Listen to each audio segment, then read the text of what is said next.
Steeler Nation, thank you for joining me back. I got a quick question for you. It's going to take me a long time to get to the end, but this is a great question that's going around out there, and maybe you've answered it on the internet. Who is going to get more receptions next year? Will it be Calvin Austin the third, or will it be the rookie Darnell Washington, the tight end? Pretty tough question. Pretty tough.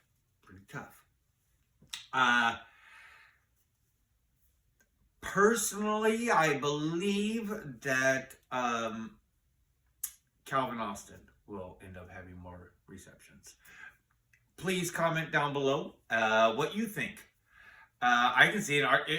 It took a long time to try to figure out what I thought my answer was, and I would not bet much on my answer. I wouldn't even bet on my answer. It's one of those questions where you almost had to just come up with a guess and let it go.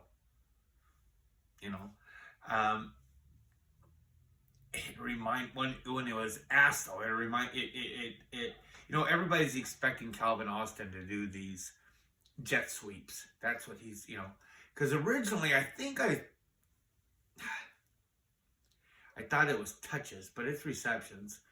But this, what would it be like? Can you just imagine Darnell Washington being the guy doing the jet sweep? You know what I mean? Hand him the ball. That's what I'm talking about. So, folks, if you would comment down below, who do you think, and why do you think maybe, who do you think is going to get more receptions in the 2023 season? Will it be Calvin Austin III or Darnell Washington, the rookie tight end? A lot of times I don't get to actually view YouTube podcasts like myself or different ones out there. A lot of times I just almost get to just listen to them as audio, like a straight podcast, and either I'm commuting to work, I just press play, and I listen to it, and I'm driving, I can't watch it, or sometimes I'm working. Right now I'm doing finish work, it's called casework, it's cabinet work in an assisted living place where I'm sitting a lot of times. Right now doing this one job, it's finish work, finish carpentry, and doing this and that, so I can have my little speaker over here, and I just listen to the different shows, and today I went to class, my recovery coach class, and on the way home, on the way, we ended up having to go to a city called Berrien Springs. Muhammad Ali lived there. I used to live there. And we were cleaning some stuff out of a storage unit. And on the way home, I was able to listen to, and I don't want to give overly shout outs to people or whatever, because I don't want to be like the Germans call it Braunenasen, brown nosing, because I'm not. I really don't. It's not anything about that. But I'm listening to Steeler Nation Australia, and this guy that runs this podcast is he's a mate of mine. I never had a mate before, but you know what? I think I have a mate out there in Australia, and he does a podcast. And this guy must have got up on the wrong side of the bed, because he is just spitting everything that I be yelling about all the time, talking. And what his podcast was about, I don't know if it was from yesterday or today, I just barely caught it. But talking about, don't worry, if you're excited about Kenny Pickett, just allow yourself to be excited about Kenny Pickett. He has a really great way of expressing how he, believes. And I was just like, and it was great, And I was kind of tired before I listened to that podcast on that drive home. And, I'm starting to feel really good about some things, and during this class, we have these, obviously we have a lunch break. So I had this, and it's an hour, and I'm not even really used to what an hour lunch break is.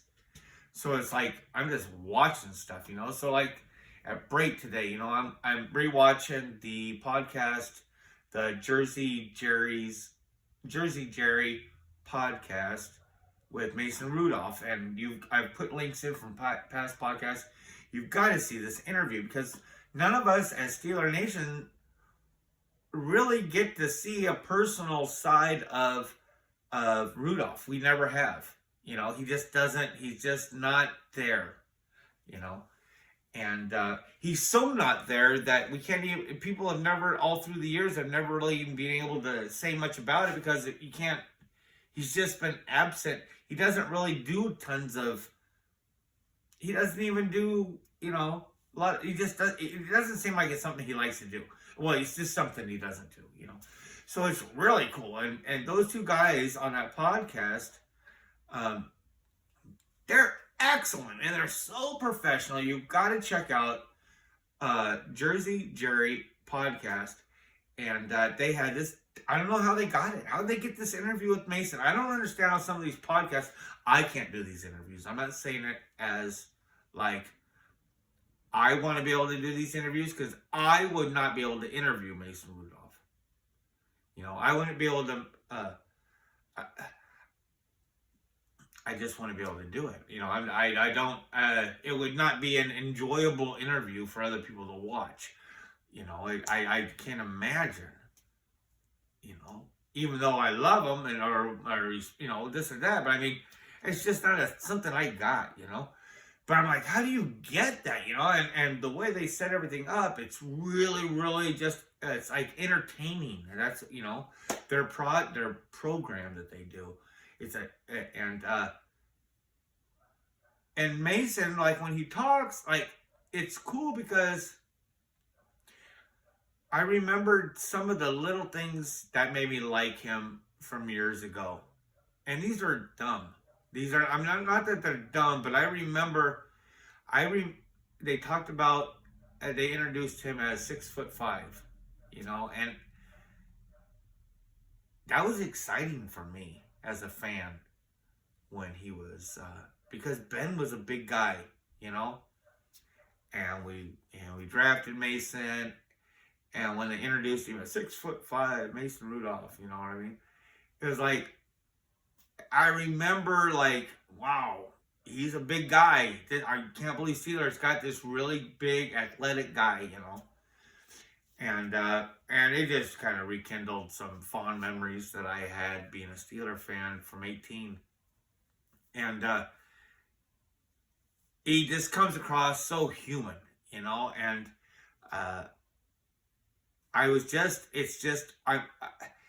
listening to the podcast on the way home from Steeler Nation, Australia, like amped up me watching this other one from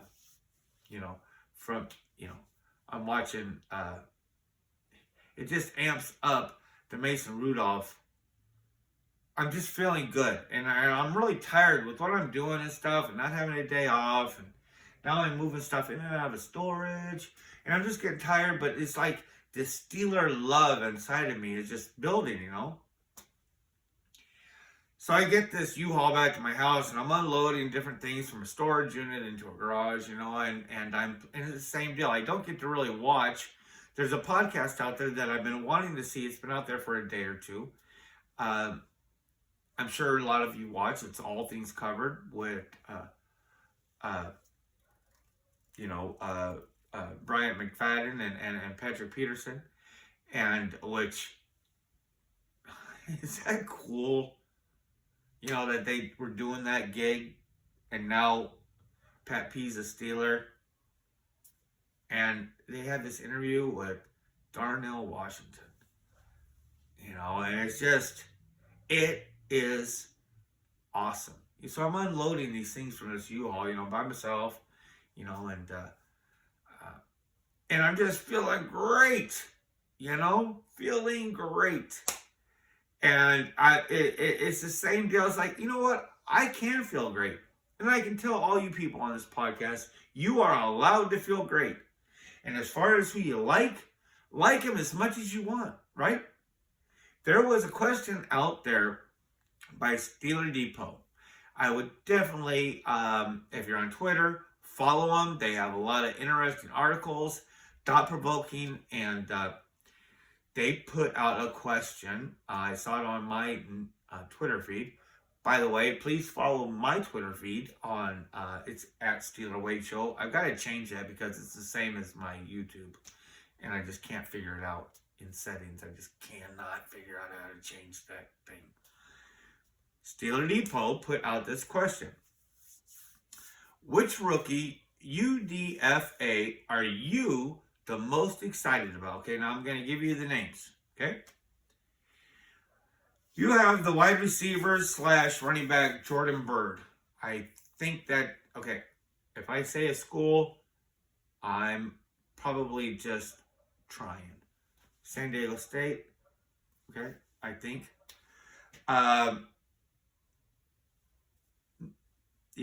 Return, who knows? Okay, these are your different choices. How about the fullback, Monty Potbaum? They call me Pot. That was one of the thumbnails I used for a past podcast. He is Monty the Mullet. So you know who I'm talking about now, right? Quarterback, Tanner Morgan. What is this? This is Saturday. If you would go back 3 days ago, a lot of people had some thoughts about Tanner Morgan. Now we're in a little different boat, but he might be your favorite or the one that you're most excited about. The kicker, B.T. Potter. Now, I'm not going to tell you not to wish upon a star, but he is probably, okay. Like whoever you like, I'm just going to say that this guy is, the Steelers almost doing this guy a favor to bring him in like this so that he can showcase himself to other teams. I mean, that you may think that's full of shit, but Boz is not going to go anywhere, not with him, and I don't even know dick about him. I'm just saying that this is a great opportunity for this Potter guy to show himself. Like, he gets exposure, and awesome for the Steelers for doing it, but you may really, really, really, really like him. I really, really like punters a lot. So you may like kickers, Oh, now this is kind of weird. These two different guys. Outside linebacker, David Perales. Now I know he is from Fresno State in California. And then you have this one. James Nawaya. I'm pretty close with that, I think. And they call him a defensive end, but I don't really know. What's odd about that guy? Oh, okay, I'm going to keep going. And then lastly, the running back, Alfonso Graham. I saw that.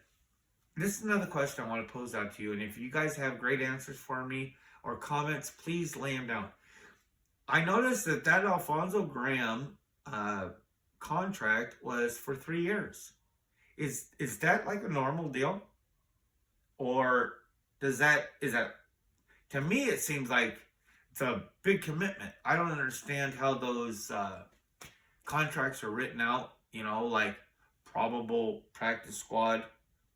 I mean, you have to at least say that's your base from what you're going to move on with this player. If he makes something different, then that's abnormal. But you're signing him for 3 years. I don't know if that's like a normal deal. If you know how that works out, I probably need to do more research. But I'd rather cheat, and one of my friends out there in Steeler Nations lets me know. My personal one that I'm most excited about is David Perales out of Fresno State. I think that I would just really like to see what would happen with him in a rotation, and to me, he is the most exciting. Now, a similar player, similar position is that James Nayamwaya, And I like Perales more, But the other guy, to be honest with you, when you watch his stuff, and please tell me in the comments. I like comments more than the likes and the subscribe. I mean, I want all that. I want all that. You know, give me. I want. But as far as your comments, to me, when I see that James Nawaya, sorry, now it's getting worse. He looks more like Kenil Benton. You know what I mean? If you watch his play, the undrafted free agent, his play looks more like Keanu Benton, like the Wish version. And I'm not dissing Wish, but like the Wish version of Keanu Benton. So tell me if you see any kind of a similarity there. I like David Prowlis. He is the one that I am most excited about. And I guess I have to say Graham Alfonso. For one, I like saying the name Alfonso. That's just a fun name to say. But I think the second one is Alfonso Graham. Probably leading from the Steelers making for me, a 3-year signing is maybe they make these contracts to where you can just dump them after 2 months. I don't know how this works out, but 3 years seems like a big deal. So it seems like they might really like him. Like they're saying, hey, you are going to be a developmental investment piece in our team. So, I guess that's about it, folks. Like I said, if you could just leave me a couple answers. I got 3 questions for you, who will have the most receptions between Calvin Austin and Darnell Washington?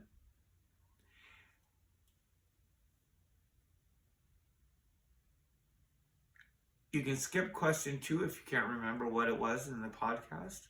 Question 3 was the one from Steelers Depot. Which rookie undrafted free agent are you the most excited about? I'm not going to go through that list again.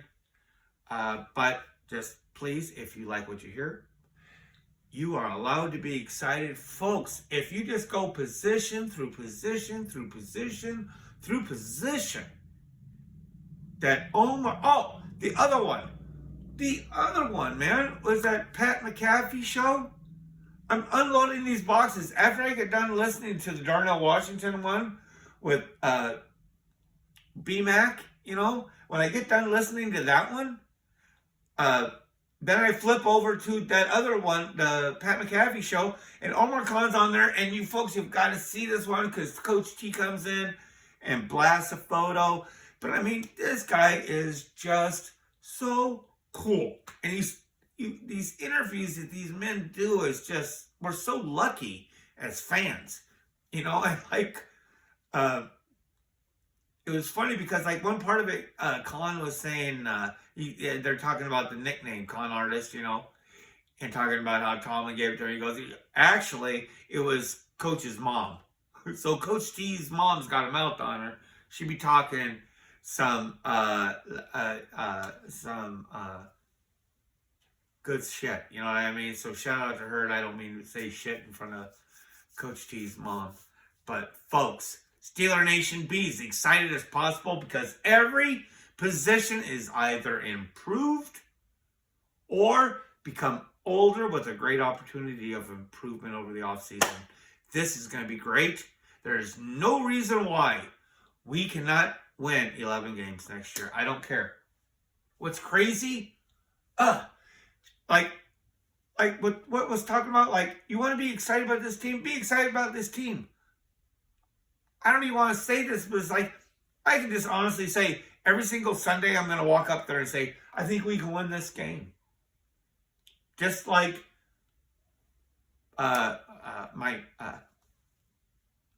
did I mention that I drank my first sherbet tonight?